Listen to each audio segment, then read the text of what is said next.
Dairy.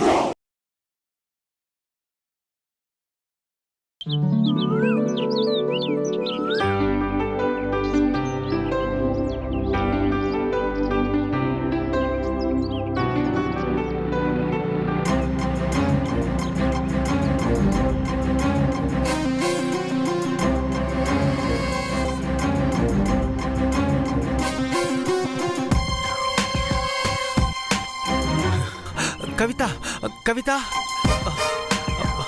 ఒక్క నిమిషం మాట్లాడాలి. ఎందుకు రోజు నా వెనకాల వస్తున్నావు? రోజు కాలేజ్ గేట్ వరకు వచ్చేది సరిపోదా? ఇప్పుడు ఇంటి వరకు వస్తున్నావు? లేదు కవిత, అది ఇలా చూడు, మాట్లాడడానికి ఏమీ లేదు. నేను ముందే చెప్పేశాను, ఈ ప్రేమ వంకాయ్ ఇవన్నీ ముఖ్యం కాదు. నా కుటుంబ పరిస్థితి నీకు అర్థం కాదు. నువ్వు ఇక్కడి నుంచి వెళ్ళిపో. మళ్ళీ మళ్ళీ ఇలా నా వెంట పడకు. కవిత, అదంతా నాకు వద్దు.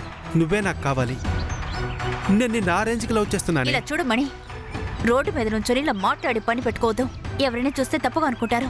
ఎందుకు కవిత ఎప్పుడు చూసినా కుటుంబం కుటుంబం అని అదే మాట్లాడుతూ ఉంటావు? ఇలా చూడు, చదువు వేరు, లవ్ వేరు, రెండింటిని మిక్స్ చేసి కన్ఫ్యూజ్ అవ్వకు. చివరి వరకు నీతోనే ఉంటాను. బతికితే నీతోనే బతుకుతాను. నిన్ను బాగా చూసుకుంటాను. ఇలా చూడు మణి, నువ్వు మాట్లాడేదే స్వార్థం. నువ్వు నన్ను బాగా చూసుకుంటానని చెప్పడానికి నేనేమైనా బొమ్మ? ఎందుకు లవ్ చేయి నన్ను ఇబ్బంది పెడుతున్నావు? నాకంటూ లక్ష్యం ఉంది. నా కుటుంబాన్ని చూసుకోవాలి. దయచేసి నన్ను ఇబ్బంది పెట్టద్దు. ఏంటి నిజం మాట్లాడుతున్నట్టు తత్వాలు మాట్లాడుతున్నావా? ఒక మాట మాట్లాడానని ఇంత పొగరా నీకు? ఇది పొగరు కాదు మణి, యథార్థం. నాకు నువ్వంటే ఇష్టం లేదు. దయచేసి నా వెనక రావద్దు. వేరే మంచి అమ్మాయిని చూసి పెళ్లి చేసుకో. అనవసరంగా నన్ను ఇలా ఇబ్బంది పెట్టద్దు. ఛీ, పదలే వెళ్దాం.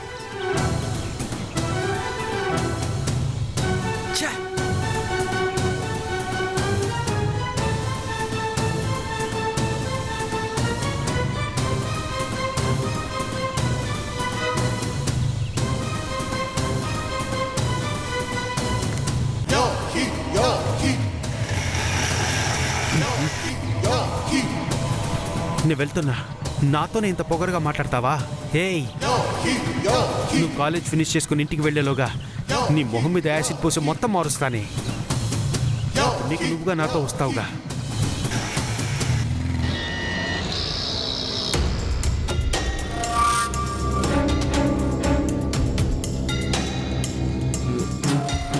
ఏరా, చెట్లకు నీళ్లు పోయిరా అంటే నీ కడుపులో పోసుకుంటున్నా?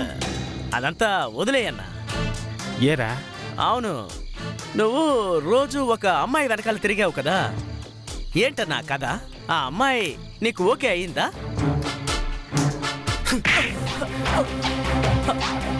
అన్నా, ఎందుకన్నా నన్ను కొట్టావు? నేనే చాలా టెన్షన్లో ఉన్నాను. దానికి తోడు నువ్వు నాకు టెన్షన్ పెంచుతున్నావు. ఏంటన్నా నువ్వు? ఏంటి కదా అనే కదా అడిగాను. ఆ మాత్రం దానికి గోప గుయ్యమనిపించావు. దానికి నేనంటే ఇష్టం లేదంట.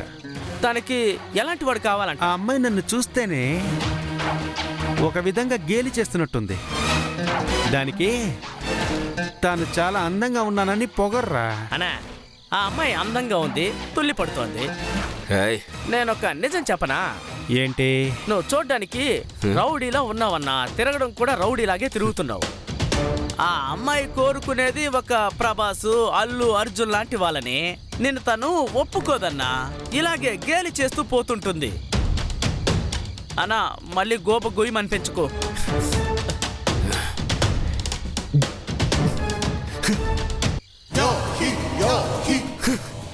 అది అందంగా ఉండబట్టే కదా ఆడుతోంది. దాని అందంతో దానికి పొగరొచ్చిందిరా. ఆ అందమే లేకుండా చేస్తా. ఏం చేస్తావన్నా? ఏం చేస్తానంటావా?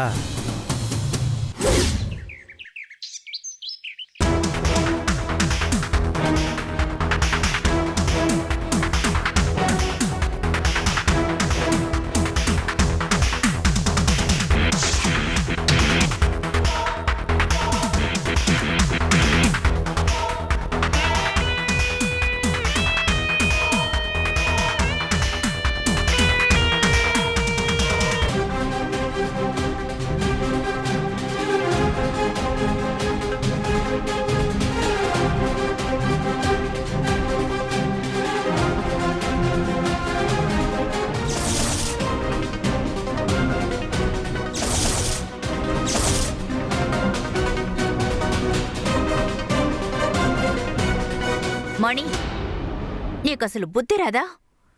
మళ్ళీ మళ్ళీ వస్తున్నావు. నాకు దక్కని నువ్వు ఎవరికి దక్కకూడదే.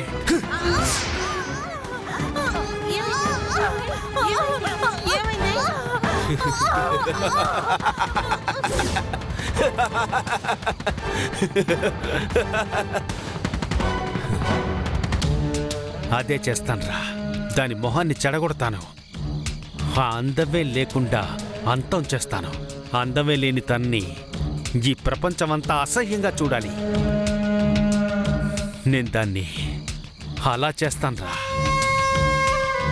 అప్పుడు తెలుస్తుందిరా నా విలువేంటో. అన్నా, అది నా మందన్నా, నాది. ఏంటన్నా ఇది? అయ్యో, నీకు నీ లవ్ పోయింది, నాకు నా మందు పోయింది. అయ్యో,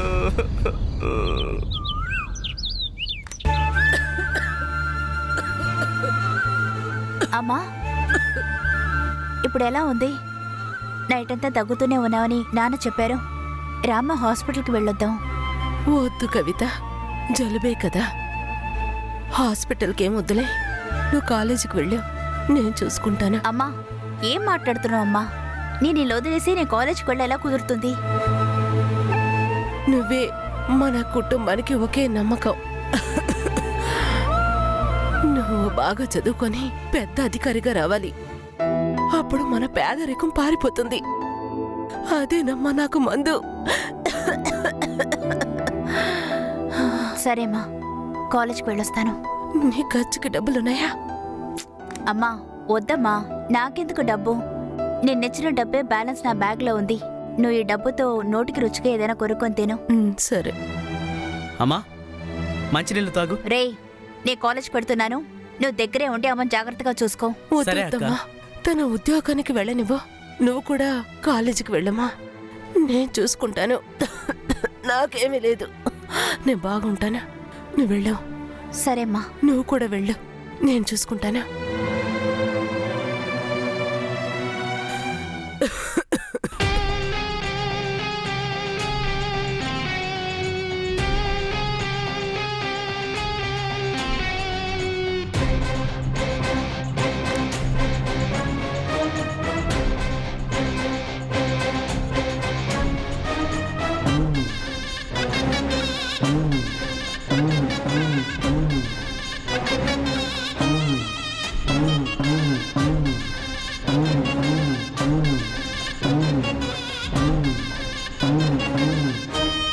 దీనికి ఎంత పొగరుంది! నా పరువే తీసింది.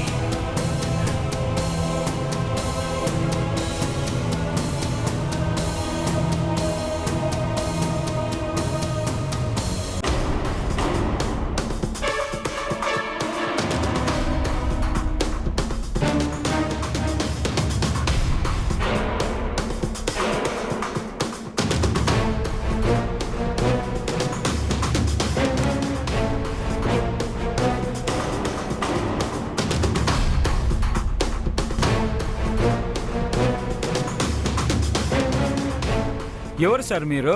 ఇక్కడి నుంచి ఉన్నారేంటి? ఏరియా కొత్తగా ఉన్నారు? ఈ ఏరియాలో ఇంతకుముందు చూసిందే లేదే. ఏంటి విషయం? సార్, కవిత అనే ఒక అమ్మాయి ఈ ఏరియాలో ఉంది కదా, వాళ్ళమ్మ నాకు బంధువే. నేను తనని చూడడం కోసం వచ్చాను. ఓ, కవితనా? ముఖ్యమైన ఫోన్ వచ్చింది, అందుకే ఫోన్ చూస్తూ ఉన్నాను. నాయనా, చాలా మంచి కుటుంబం సార్. మీరు సొంత వాళ్ళని తెలిసినప్పుడు చాలా సంతోషం. వాళ్ళు చాలా కష్టపడుతున్నారు సార్, కానీ చాలా ఆత్మాభిమానం ఉన్నవాళ్ళు సార్. వాళ్ళ నాన్న యాక్సిడెంట్లో చనిపోయినప్పటి నుంచి ఆవిడే చాలా కష్టపడుతుంది. 10 ఇంట్లో పాత్రలని తోమి బట్టలు ఉతికి ఆ పిల్లల్ని పెంచుతుందయ్యా. వాళ్ళ కొడుకున్నాడు చూడండి, పాపం సార్. అక్క బాగా చదివి పెద్ద చోటుకి రావాలని ఆశపడి వాడు చదువుని సగంలో వదిలేశాడయ్యా. పాపం ఆ కుర్రోడు వర్క్షాప్లో పనిచేస్తున్నాడు. ఆ అబ్బాయి కష్టాజీతం ఇంకా తల్లి కష్టపడే జీతంతోనే ఆ పిల్ల కవితని చదివిస్తుంది. ఆ పిల్ల బాగా చదివి పనికొస్తేనే ఆ కుటుంబం తలెత్తుకుని జీవిస్తుంది, లేదంటే ఆ కుటుంబం అల్లాడిపోతుంది. మీరు వాళ్ళ సొంతోళ్ళు అంటున్నారు, కుదిరితే ఆ కుటుంబానికి దయచేసి సాయం చేయండి సార్. సరే సరే, నేను మాట్లాడి మీ సమయం వృధా చేశాను. నేను బయలుదేరుతాను సార్. చూసి వెళ్ళండి సార్. వస్తాను. సరేనండి. పాపం కవిత ఇంత కష్టంలో బతుకుతోందా?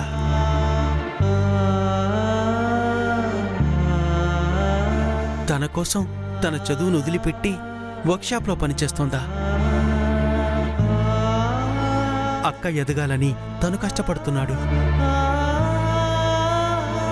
ఇంత పెద్ద బాధ్యత ఆ అమ్మాయి నిర్వర్తిస్తోంది.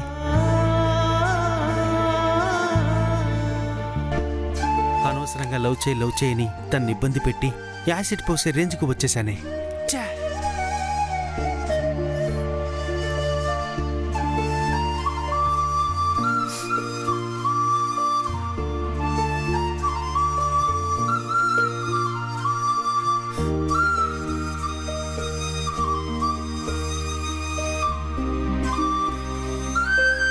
ఇక నుంచి తన్ని ఇబ్బంది పెట్టకూడదు. పాపం తన జీవితాన్ని డిస్టర్బ్ చేయకూడదు.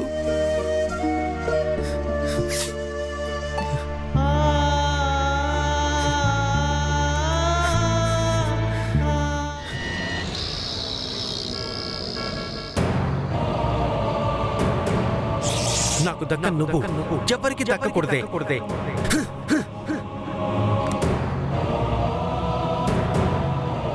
వాళ్ళ నాన్న యాక్సిడెంట్ లో చనిపోవడం వల్ల ఆవిడ చాలా కష్టపడుతోంది. అక్క బాగా చదివి పెద్ద చోటుకి రావాలని ఆశపడి వాడు చదువుని సగంలో వదిలేశాడయ్యా. పాపం ఆ కుర్రాడు వర్క్షాప్ లో పనిచేస్తున్నాడు. ఎంత కసిరా నాకు. నేను ఇష్టపడ్డ మొహం మీద యాసిడ్ పోయాలనుకున్నా. అలా యాసిడ్ పోసుంటే తన కుటుంబం పరిస్థితి ఏమయ్యేది? ఇన్ని సంవత్సరాలుగా తన కుటుంబం కోసం తను పడ్డ కష్టమంతా వేస్ట్ అయ్యేది. ఎంత పెద్ద తప్పు చేయబోయాను. ఒక పొదరిల్లుని అనవసరంగా నాశనం చేద్దామనుకున్నాను. ఏం జన్మరానిది, నీచమైన జన్మరా. నేను అసలు బతకూడదు. నేను బతకడమే బెస్ట్. చచ్చిపోవడమే మేలు. ఈ యాసిడ్తోనేగా తన మొహాన్ని నాశనం చేద్దామనుకున్నాను. ఈ యాసిడ్ని తాకి నేను చచ్చిపోతాను. అప్పుడే ఆ వేదన బాధ నాకు తెలుస్తుంది. అదే నాకు నేను విధించుకునే శిక్ష. ఎస్, నన్ను క్షమించు కవిత, నన్ను క్షమించు. నా ప్రేమ నిజమైన ప్రేమ కాదు. అలా నిజమైన ప్రేమ అయ్యుంటే ఈ పరిస్థితికి నిన్ను తీసుకొచ్చేవాణ్ణి కాదు. ఇకపైన నేను నీ లైఫ్లోకి అసలు రాను. నేను ప్రాణాలతో ఉంటేగా రావడానికి. నేను చావబోతున్నానుగా. చచ్చిపోతాను.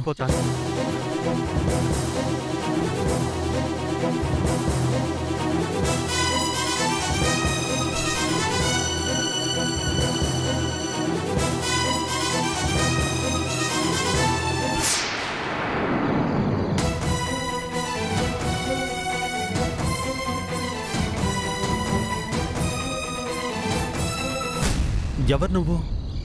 అన్నా, నేనెవరైతే ఏంటన్నా మీ ప్రాబ్లం? లవ్ ఫెయిల్యూరా? లేదా ఇంట్లో ఎవరైనా తిట్టారా? లేదంటే పని ఏమన్నా దొరకలేదా? ఎందుకన్నా చావబోతున్నారు? అన్నా, ఇలా చూడండి అన్నా, మనం భూమి మీద పుట్టామన్నా ఖచ్చితంగా బ్రతికి తీరాల్సింది. ఎవరూ మనల్ని ఆదుకోరు. కష్టం మనల్ని వెంబడించినా అయ్యో అమ్మ అని ఏడవకూడదన్నా. జీవితం ఒక చదరంగమన్నా, మనం పోరాడాల్సిందే. ఆత్మహత్య పరిష్కారం కాదన్నా. అన్నా, ఇంటికి వెళ్ళండి. ఇంకెప్పుడు ఇలా చేయకండి. వస్తానన్నా.